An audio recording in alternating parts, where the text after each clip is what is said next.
नमस्कार विद्यार्थी मित्रांनो, आज आपण प्रकरण क्रमांक BA थर्ड इयर प्रकरण क्रमांक 2 मधील पहिल्या पॉईंटला सुरुवात करणार आहोत, ज्याचं नाव आहे प्रकरण क्रमांक 2चं नाव आहे क्लासिकल पिरियड. याचा अर्थ असा होतो की अभिमतपंथीय कालखंड.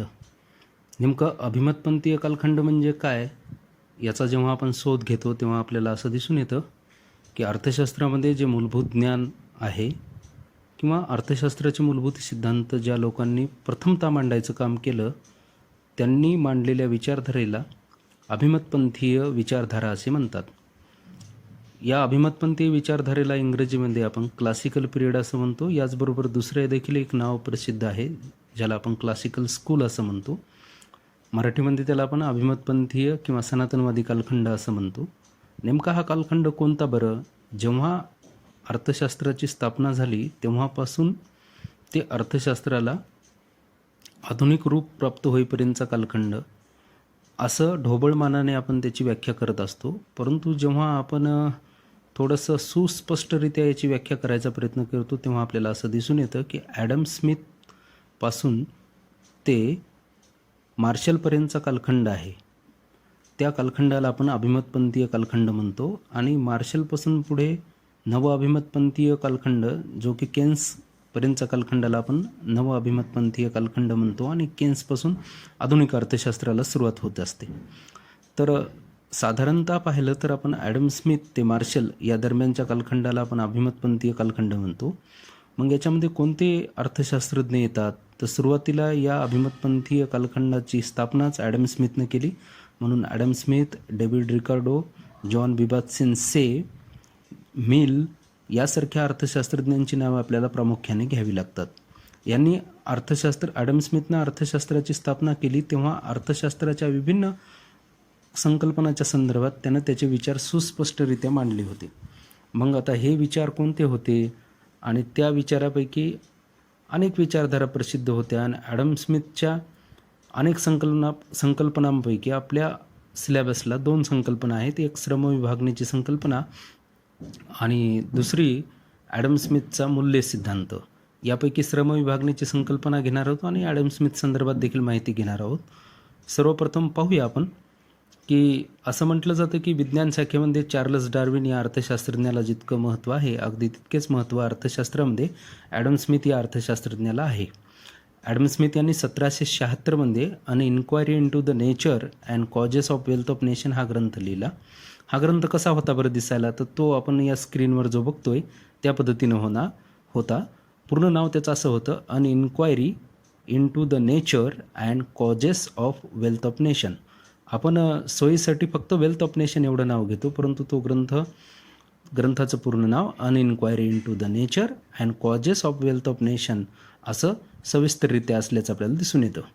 हा ग्रंथ ॲडम स्मिथनं 1776 प्रकाशित केला, तेव्हा तो असा होता.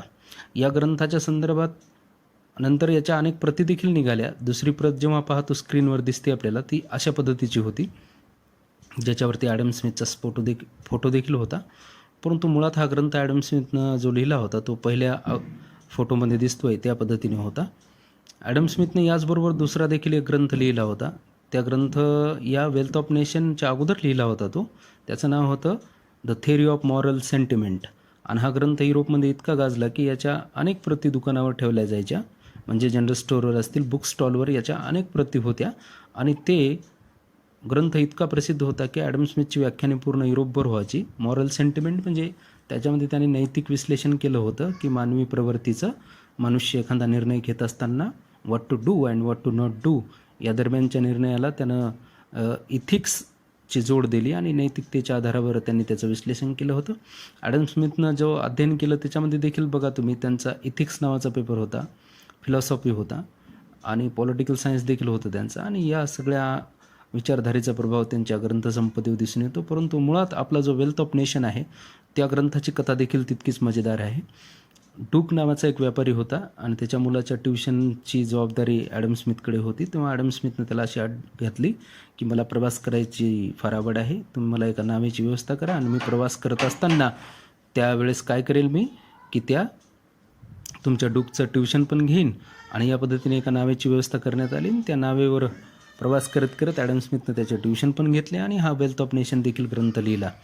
अशी मजेशीर गोष्ट ॲडम स्मिथच्या या वेल्थ ऑफ नेशनच्या संदर्भात आहे. असो, परंतु या ग्रंथामुळे काय झालं बरं, तर या ग्रंथामुळे अर्थशास्त्राला स्वतंत्र शास्त्र किंवा शाखा म्हणून जगामध्ये स्थान मिळाले. म्हणून ॲडम स्मिथला अर्थशास्त्राचा जनक असे म्हणतात. म्हणजे ॲडम स्मिथच्या अगोदर अर्थशास्त्र राज्यशास्त्राचा भाग होतं हे सर्व ज्ञात आहे. आणि या ग्रंथामुळे ॲडम स्मिथनं अर्थशास्त्राला स्वतंत्र शास्त्र म्हणून नावारूपाला आणलं. ॲडम स्मिथ यांनी या ग्रंथामध्ये अर्थशास्त्रासंबंधित अनेक संकल्पना व सिद्धांत मांडले आहेत. त्यापैकी एक महत्त्वाची संकल्पना म्हणजे श्रमविभागणी होय. ॲडम स्मिथ असं म्हणतात की त्यांच्या अगोदर देखील अनेक जणांनी या विभागणीच्या संदर्भामध्ये सविस्तर चर्चा केलेली आहेत. ॲडम स्मिथच्या अगोदर व्यापारवादी असतील, निसर्गवादी असतील किंवा इतर देखील काही विचारवंत होते, त्यांनी या संदर्भात विचार मांडले होते. परंतु ॲडम स्मिथनं काय केलं मग, ॲडम स्मिथनं ही संकल्पना शास्त्रीय दृष्टिकोनातून मांडली. त्यांच्या मते प्रत्येक व्यक्तीमध्ये स्वहित किंवा स्वार्थ साधण्याची वृत्ती मोठ्या प्रमाणात असते. म्हणून व्यक्ती स्वतः तयार केलेल्या वस्तू इतरांना देतो व त्या मोबदल्यात इतरांनी तयार केलेल्या वस्तू घेतो, म्हणजेच वस्तूंची देवाणघेवाण करतो.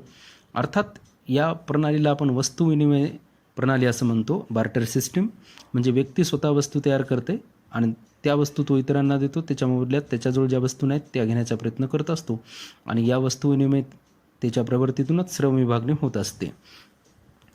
पुढे त्यांनी या श्रमविभागणीचा अर्थ सांगितला. काय अर्थ सांगितला त्यांनी, तर त्यांच्या मते उत्पादन प्रक्रियेमध्ये व्यक्तीच्या कार्यकुशलतेप्रमाणे कामाची केलेली वाटणी म्हणजे श्रमविभागणी होय. उत्पादनाची प्रक्रिया फार दीर्घ असते बघा. उत्पादनामध्ये उत्पादन प्रक्रियेचे अनेक टप्पे पडतात. त्या प्रत्येक टप्प्यात एकाच व्यक्तीनं काम करण्याच्या ऐवजी त्यांचं असं म्हणणं होतं की व्यक्तीच्या कार्यकुशलतेप्रमाणे व्यक्तीच्या अंगी जे स्किल आहे, कार्यकुशलता याचा अर्थ काय की स्किल, व्यक्तीच्या अंगी जे स्किल आहे त्या स्किलप्रमाणे कामाची वाटणी करून दिली आणि उत्पादन करून घेतलं तर त्याला श्रमविभागणी असं म्हणायचं.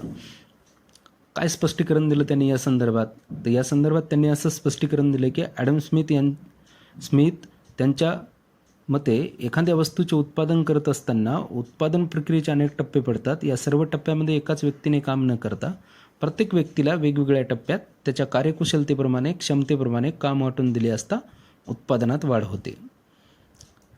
पुढे त्यांनी उदाहरण दिलं. उदाहरणार्थ काय सांगितलं त्यांनी की त्यांनी एका टाचणी उद्योगाचं उदाहरण दिलं. त्यांनी असं सांगितलं की टाचणी उद्योगात एका दिवसात 10 कामगार प्रत्येकी 20 टाचण्या निर्माण करतात. एक कामगार 10 टाचण्याचं उत्पादन करतो आणि असे 10 कामगार लावलेत तर 10 कामगार प्रत्येकी 20 टाचण्या निर्माण करतात. याप्रमाणे 200 टाचण्याचे उत्पादन होते एका दिवसाला. पण हेच काम 10 कामगारांना वाटून दिले असता एका दिवसाला 48,000 टाचण्यांचे उत्पादन होते. कसे होते, तर त्यांचं म्हणणं आहे की आता हे स्क्रीनवर आपण जो फोटो बघतो त्याच्यामध्ये टाचणी उत्पादन दिसते. हा एकच व्यक्ती आहे. दुसऱ्या फोटोमध्ये आपण असं बघतो इमेजमध्ये की एकच व्यक्ती आणि तो सर्व काम करून त्या टाचणीचं उत्पादन करायला तो दिवसाकाठी एक व्यक्ती 10 टाचण्या निर्माण करू शकायला. असे 10 लोक लावले तर ते एका दिवसामध्ये 200 टाचण्या निर्माण करतात. परंतु ॲडम स्मिथचं असं म्हणणं होतं की असं काम न करता त्या श्रमिकांना या उत्पादन प्रक्रियेचे, या टाचणी उत्पादनाचे टप्पे पाडून द्यायचे, श्रमाची विभागणी करायची. तिसरी जे ग्राफ किंवा इमेज बघतोय आपण त्याच्यामध्ये ते कामाची वाटणी आणि त्यांचे गट पाडलेत व्यक्तींचे, त्या गटानुसार त्यांना जर काम दिलं तर यामुळं 48,000 टाचण्यांचं उत्पादन होतं. ॲडम स्मिथच्या काळामध्ये जो या श्रम विभागणीचा फोटो प्रसिद्ध झाला होता तो पुढील स्क्रीनवर दिसतोय आपल्याला, त्या पद्धतीनं होता बघा. याच्यामध्ये लोखंड वितळून पहिल्यांदा तार केल्या जात आहे. त्या तारेचे छोटे छोटे तुकडे केल्या चालल्यात, मग टाचणी ते वाहून नेल्या चालल्यात. त्यानंतर त्या टाचपिनीला हेड तयार केले झाले आणि नोक पण तयार केले तिचं म्हणजे, आणि त्यामुळं याचे अनेक टप्पे पडालेत. काही जण पॅकिंग करायलेत.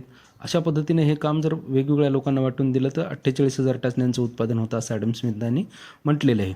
पुढे काय म्हणतात ते की अशी जर श्रमविभागणी केली तर यामुळं काही फायदे मिळतात. काय फायदे मिळतात, तर ॲडम स्मिथने एकूण 4 फायदे सांगितले. यामुळं उत्पादनामध्ये वाढ होते.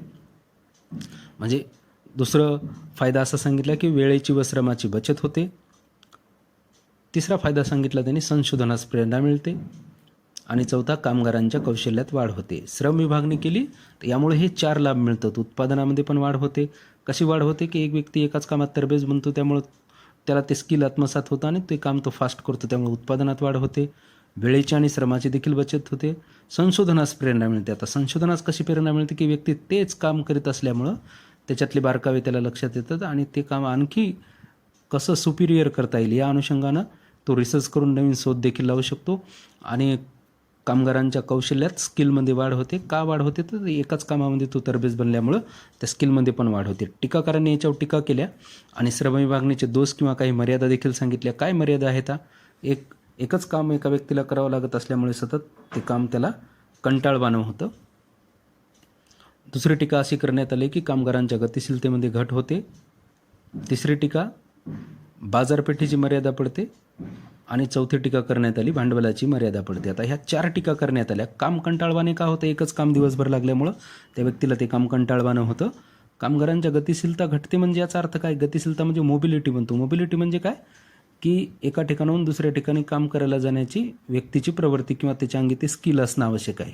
जसं की मी टाचणी उद्योगात करतोय तर मला कापड उद्योगात देखील काम करता आलं पाहिजे, तर मी त्या गतिशीलतेला पात्र आहे, अन्यथा नाही. आणि म्हणून मग जर व्यक्तीने एकच काम केलं तर दुसरी कामं त्याला येणार नाहीत, त्यामुळे दुसऱ्या कामामध्ये त्याची गतिशीलता शून्य बनून जाईल.